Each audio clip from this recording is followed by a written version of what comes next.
का जो मकसद है, एक्चुअली हम सीएम पंजाब मोहतरमा मरियम नवाज शरीफ साहिबा के इस पैगाम को लेके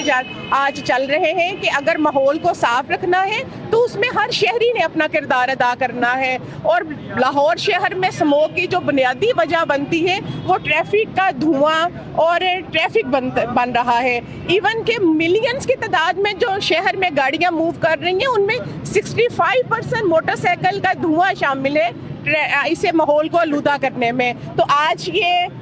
सीएम पंजाब का इंटर्नशिप प्रोग्राम के जरिए ये बच्चियां, ये बच्चे, ये सब लोग मिलकर जो है इस कैंपेन का हिस्सा बने हैं और हम लोगों को ये पैगाम देना चाहते हैं कि सेहतमंद माशरे की बुनियाद जो है वो माहौल की आलूदगी से बचाना है और उसमें सब लोग अपना अपना किरदार अदा करें।